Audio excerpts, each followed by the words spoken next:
एक ऐसा पर्सन है जो प्यार में पागल हो गया है या फिर दीवाना हो गया है या फिर पागलों की तरह व्यवहार करता है, तो ऐसे पर्सन को क्या कहेंगे? या फिर एक ऐसा पर्सन जो ज़बरदस्ती बीच में टांग अड़ाता है, उसको क्या कहेंगे? या फिर गलती करने का दुख या फिर गलती करने का अफसोस, या फिर आप बोलें कि जैसे पानी में छप छप करते हैं तो उसे क्या कहते हैं इंग्लिश में?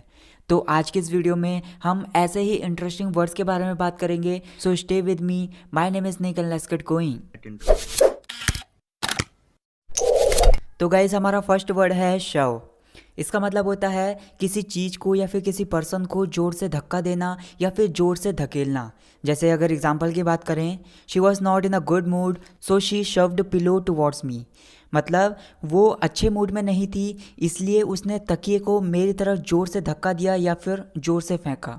She was in Hari so she shoved dirty clothes in washing machine. इसका मतलब ये है कि वो जल्दी में थी, इसीलिए उसने जो गंदे कपड़े थे उसको वॉशिंग मशीन में फेंक दिए, मतलब ज़ोर से फेंके। नेक्स्ट एक फ्रेजल वर्ब है बार्ज इन। इसका मतलब होता है किसी के बीच में ज़बरदस्ती टांग अड़ाना या फिर ज़बरदस्ती घुसना।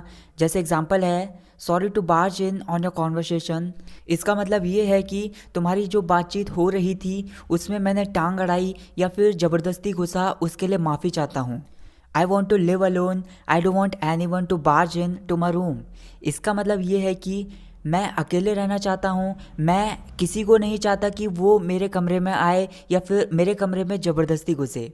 नेक्स्ट वर्ड है मूनस्ट्रक।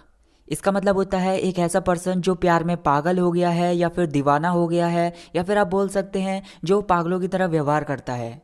ये एक एडजेक्टिव है। जैसे अगर एग्जांपल की बात करें, at first glance of that girl he has become moonstruck. मतलब उस लड़की की पहली झलक में या फिर उस लड़की की पहली नज़र में ही वह प्यार में दीवाना हो गया है या फिर प्यार में पागल हो गया है। One more example, he is obsessed about that girl, he is really moonstruck. obsess का मतलब मैंने अभी फ़िलहाल ही में अपनी किसी वीडियो में बताया था। इसका मतलब होता है मतलब किसी चीज़ के बारे में या फिर किसी पर्सन के बारे में ही सोचते रहना, मतलब उसी में डूबे रहना। तो इस लाइन का मतलब ये है कि वो हमेशा उस लड़की के बारे में सोचता रहता है, केवल उसी में डूबा रहता है, वह सच में दीवाना है। नेक्स्ट वर्ड है लव सिक। इसका मतलब होता है एक ऐसा पर्सन जो किसी से प्यार करता है लेकिन वो उससे प्यार नहीं करता। अगर आप डीपली समझना चाहते हैं तो आप बोल सकते हैं एक फर्स्ट पर्सन है वो सेकंड पर्सन को प्यार करता है, लेकिन जो सेकंड पर्सन है वो फर्स्ट पर्सन को प्यार नहीं करता, तो फर्स्ट पर्सन को हम लव सिक कहेंगे।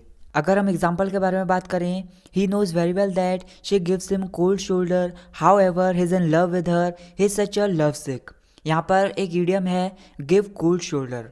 इसका मतलब होता है किसी को अनदेखा करना या फिर किसी को नज़रअंदाज करना, या फिर आप बोल सकते हैं किसी को भाव ना देना। तो इस लाइन का मतलब ये है कि वह अच्छी तरीके से जानता है कि वह उसे भाव नहीं देती है, how ever he is in love with हर, फिर भी वो उसके प्यार में है, मतलब वो फिर भी उससे प्यार करता है। He is such a love सिक, मतलब वो सच में एक लव सिक है, मतलब वो एक ऐसा पर्सन है जो उस लड़की से प्यार करता है लेकिन वो लड़की उससे प्यार नहीं करती। नेक्स्ट वर्ड है रिमॉर्स। इसका मतलब होता है गलती करने का दुख, या फिर आप बोल सकते हैं गलती करने का अफसोस। जैसे एग्जांपल है he felt no remorse for whatever he did in front of his elder. मतलब अपने से बड़ों के सामने जो कुछ भी उसने किया उस गलती के लिए उसे कोई भी दुख नहीं है, उस गलती के लिए उसे कोई भी अफसोस नहीं है। एक और एग्जांपल है he is full of remorse for talking to me at the top of voice. इसका मतलब ये है कि मुझसे ऊंची आवाज़ में बात करने की गलती का उसे बहुत ज़्यादा अफसोस है या फिर बहुत ज़्यादा दुख है। नेक्स्ट वर्ड है fatso. It means a fat person, मतलब एक ऐसा पर्सन जो मोटा है या फिर मोटी है। जैसे एग्जांपल है why do you always call him fatso, मतलब तुम हमेशा उसे मोटा मोटा क्यों बुलाते हो। एक और एग्जांपल है I am on a diet these days, I don't want to be fatso, मतलब मैं आजकल डाइट पर हूँ, मैं मोटा नहीं होना चाहता हूँ। नेक्स्ट वर्ड है स्प्लैश। इसका मतलब होता है जैसे हम पानी में छप छप करते हैं उसे स्प्लैश कह सकते हैं, या फिर जैसे हम किसी चीज़ पर या फिर किसी पर्सन पर हम पानी का छिड़काव करते हैं उसे स्प्लैश कह सकते हैं। जैसे एग्जांपल है children are splashing around in the pool and enjoying। इसका मतलब ये है कि बच्चे स्विमिंग पूल में पानी में छप छप कर रहे हैं और मज़े कर रहे हैं। एक और एग्जांपल है don't splash me otherwise I will get wet. इसका मतलब ये है कि मुझ पर पानी का छिड़काव मत करो, नहीं तो मैं पानी में भीग जाऊंगा। नेक्स्ट एक फ्रेजल वर्ब है कट इन। इसका मतलब होता है किसी को इंटरप्ट करना या फिर किसी को बीच में टोकना। जैसे एग्जांपल है I am sorry to cut in on your conversation but it's urgent. इसका मतलब ये है कि जो भी तुम्हारी बातचीत चल रही है उसके बीच में टोकने के लिए मैं माफ़ी चाहता हूँ, लेकिन ये अति आवश्यक है या फिर बहुत ज़रूरी है।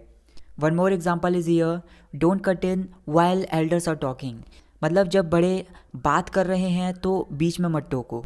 So that's it guys for this video. I hope आपको इस वीडियो से कुछ ना कुछ नया जरूर सीखने के लिए मिला होगा। तो गाइज आपके सामने 2 वर्ड्स हैं होमवर्क के लिए, स्प्लैश एंड लव सिक।